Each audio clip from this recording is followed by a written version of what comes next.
In a quiet town in Austria, beneath the veneer of normalcy, lay a secret so monstrous that its revelation would forever alter the lives of those involved. The story of Monika Fritzl is one marked by the collision of an ordinary life with unspeakable horrors, a tale of betrayal, hidden suffering, and the slow, arduous journey toward healing.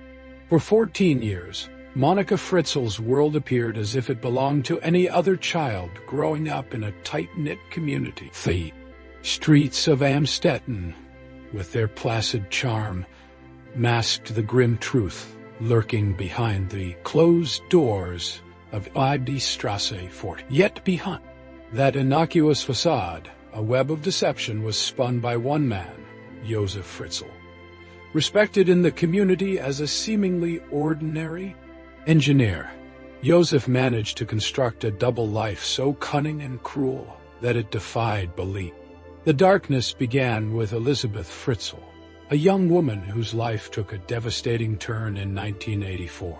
At just 18, Elisabeth was lured by the man she trusted, a man who, unknown to her, had been abusing her since childhood.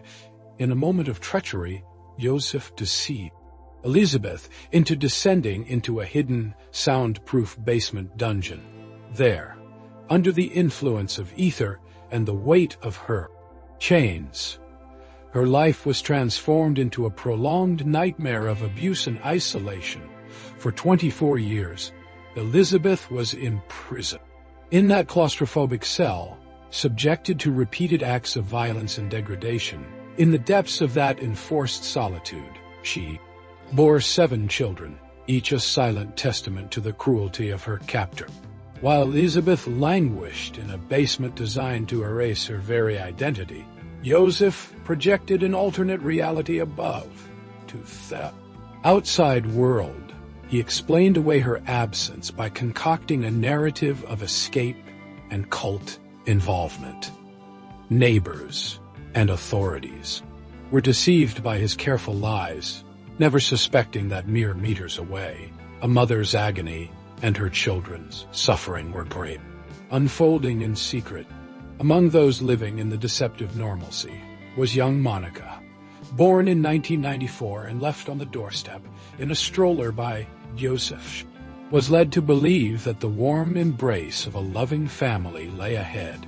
Instead, she grew up with the haunting absence of her real mother, a presence that was all but erased from her life by deliberate obfuscation.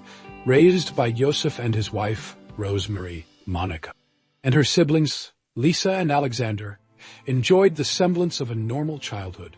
They attended school, learned music. Monika herself took to the trumpet and engaged in activities typical of their age. Yet the truth was buried beneath layers of lies. Their biological mother, Elisabeth, had been abandoned, and an unimaginable darkness lurked just beneath the surface of their daily lives. In stark contrast to the relative comfort of the upstairs children's existence were the fates of Kirsten, Stefan, and Felix.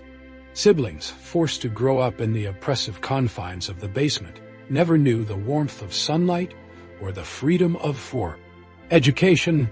Their world was limited to the dim glow of a small television and the whispered stories of a mother whose voice was their only connection to a life beyond the cell. The brutal conditions of the basement took their toll. Stefan's body curved under the strain of a low ceiling, while Felix's ability to communicate was reduced to simple grunts. Kirsten, too, suffered greatly. Her frail existence marred by seizures and frequent mental breakdowns, as the oppressive environment left her vulnerable to the cruel manipulations of Josef. The facade began to crumble in the spring of 2008 when fate intervened in the form of a grave illness. 19-year-old Kirsten, already weakened by years of neglect, fell critically ill with a severe kidney infection. Desperate for help, Elisabeth pleaded without Josef to take her daughter to a hospital, a request that, though reluctantly granted, would set in motion events that could no longer be contained by lies. At the hospital, doctors quickly sensed that something was terribly amiss. Kirsten's condition and the absence of any medical history raised suspicions, leading them to insist on speaking with her mother. Under mounting pressure from the authorities, Josef had no choice but to bring Elizabeth into the light for the first time in over 2 decades. In a moment of quiet courage amidst the chaos, Elizabeth whispered to a nurse the harrowing truth. Her children were being held captive by the very man who had claimed to protect them. This small act of bravery opened the floodgates. On April 26, 2008, the police descended upon the Fritzl residence.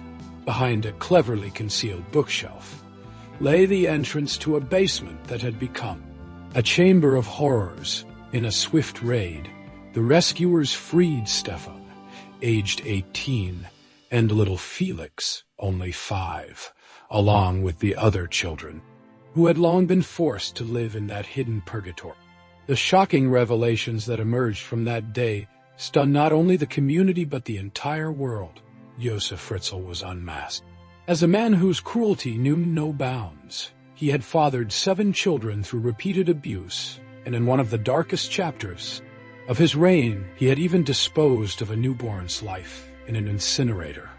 The man who had so meticulously maintained a double life was now facing the full force of justice, with a life sentence for crimes that had defied the very nature of human decency.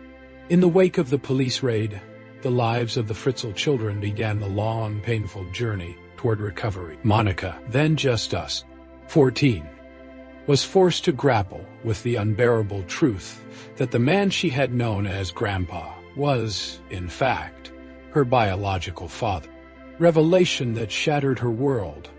The bonds between the siblings, once divided by the cruel segregation of upstairs, downstairs, had to be rebuilt from the ground up as they attempted to piece together a family shattered by secrets and lies. The path to healing was neither simple nor swift.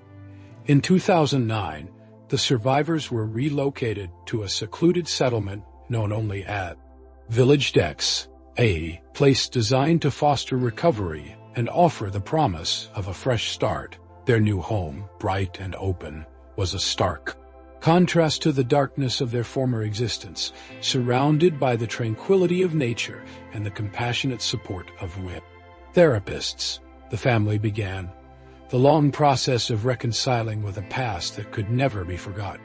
Elizabeth, finding strength in the care of her children, eventually began to reclaim her life. In 2019, she forged a new bond by marrying Thomas Wagner, a bodyguard who had been assigned to safeguard the family.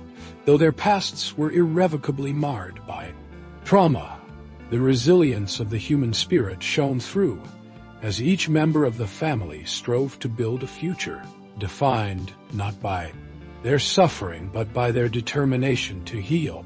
Now, as the years have passed, the once hidden victims of Josef Fritzl have emerged as symbols of survival and hope. Monica, now in her 30s, has chosen to live a life away from the relentless glare of the spotlight. In quiet dignity, she has allowed her life to be a testament to the enduring power of human resilience, a story that, while marked by unspeakable tragedy, also bears witness to the strength it takes to overcome even the darkest of circumstances. This historical account, drawn from the deepest corners of human depravity and the relentless pursuit of truth, remains a stark reminder of the horrors that can hide behind the most unassuming facades. It is a narrative that challenges us to confront the uncomfortable reality that evil can exist anywhere, even in the heart of a seemingly ordinary town. And yet it also offers a glimmer of hope that even when lives are shattered by the weight of secrets, the indomitable will to rebuild and find light in the darkness can prevail. The case of Josef Fritzl stands not only as a legal reckoning for one man's monstrous deeds, but also as a testament to the thought, strength and resilience of those who survived.